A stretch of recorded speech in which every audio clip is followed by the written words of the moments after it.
Bonjour à tous. Aujourd'hui, une vidéo présentation rapide de ma machine à coudre de chez Bernina, la B325. C'est une série de 3 vidéos, celle-ci est la première, il y aura aussi la vidéo test et enfin une vidéo mon avis après 3 ans d'utilisation au quotidien.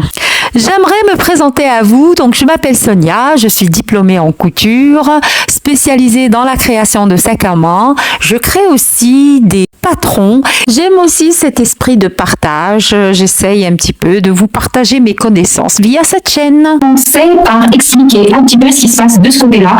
C'est un bouton on-off, ici 01, pour allumer et éteindre votre machine. Par ce côté-là, vous avez un porte-bobine bis pour faire des coutures en double aiguille. Et vous avez la manivelle, bien sûr, que tout le monde connaît. Là, vous avez un bouton qui sert à resserrer ou à desserrer les points zigzag avec l'emplacement pour le rehaussage. Et vous allez retrouver le logo Bernina. Et là, vous avez un petit tableau de bord.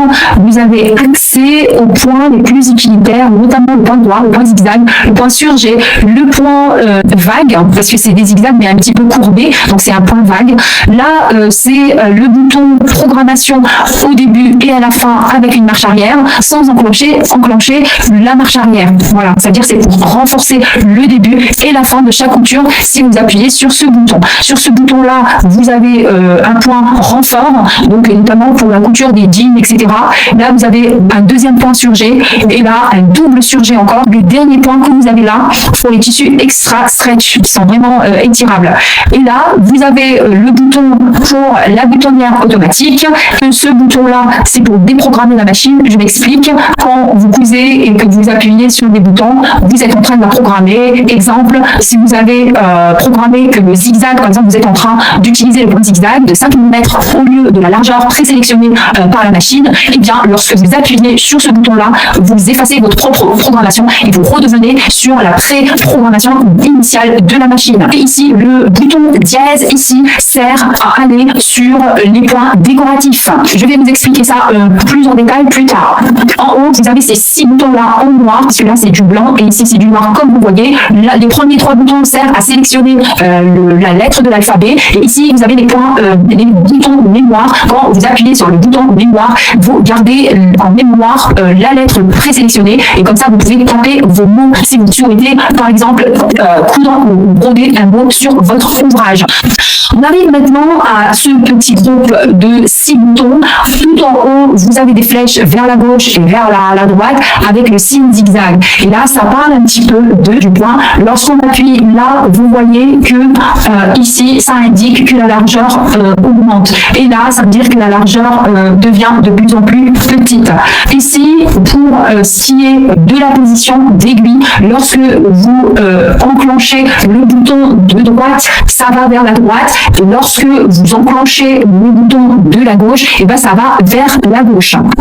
Ensuite, vous avez ce signe-là, et ben c'est les longueurs du point droit ou de n'importe quel point d'ailleurs. Si vous appuyez ici, ça augmente, et si vous appuyez ici, et ben ça rapetit, ça redescend. Par la suite, vous avez cet écran LCD très agréable puisqu'il est en fond noir. Personnellement, je l'aime beaucoup, je l'apprécie beaucoup parce que ça me repose mes petits yeux fragiles. Voilà.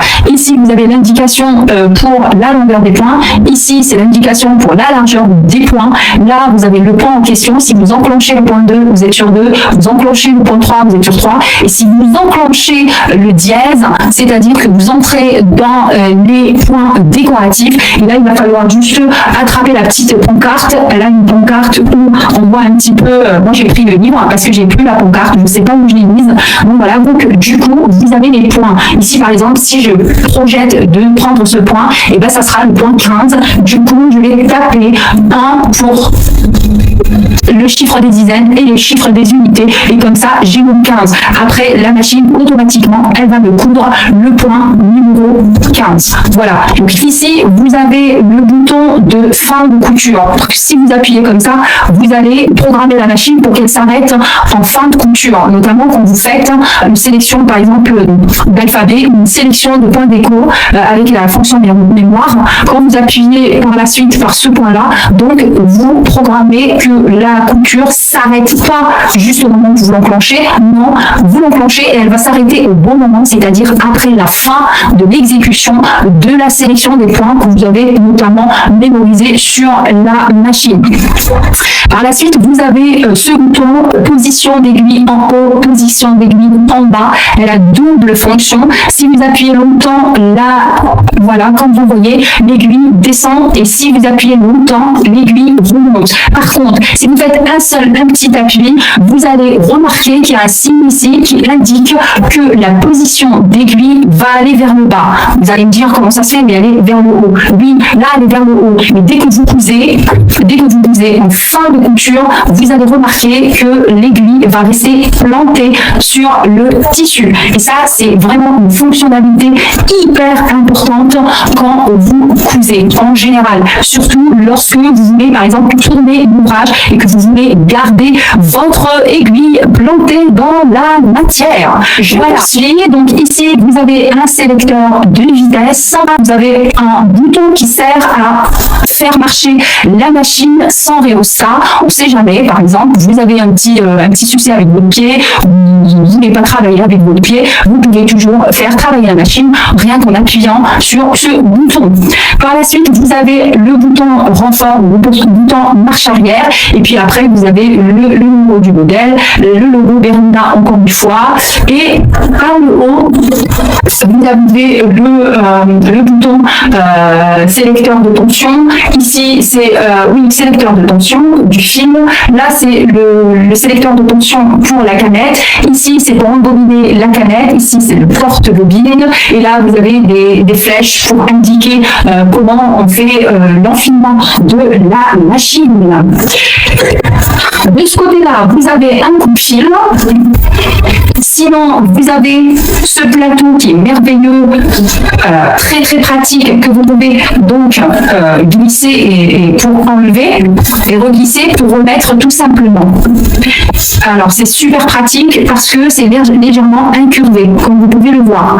Donc je vais vous montrer l'incurvé. Voilà, c'est légèrement incurvé, donc c'est génial. En plus de ça, c'est ni trop grand ni trop petit. Vraiment, ça sert très très bien. J'aime trop, confort absolu pour travailler avec sur ce plateau. Sinon ici vous avez l'enfil-aiguille, vous avez des LED qui sont répartis tout autour de l'aiguille et donc ça empêche d'avoir de l'ombre. Donc c'est vraiment agréablement éclairé et ça éclaire toute la surface autour de l'aiguille notamment, mais même au-delà. Donc vraiment c'est un plaisir de coudre avec cette machine. Ensuite, vous pouvez retirer si vous voulez faire des coutures ourlées, bas de manche, bas de pantalon. Ici, vous accéderez au boîtier de la canette qui est donc en vertical, donc crochet vertical pour cette machine. Ce qui est bien aussi, c'est que vous avez un livret en français très qualitatif avec des explications claires. Voilà, c'est donc la fin de cette première vidéo d'une série de 3 vidéos. Et si cette vidéo vous aura plu, merci de lâcher des petits pouces pour permettre aux autres personnes d'en profiter. Je me ferai aussi un plaisir de lire vos commentaires. On ne sait jamais, si jamais vous avez la même machine aussi, n'hésitez pas à me laisser votre avis en commentaire. Il ne me reste qu'à vous dire, couser, ça procure beaucoup de bonheur et je vous dis à la prochaine si Dieu nous prête vie. Bye bye.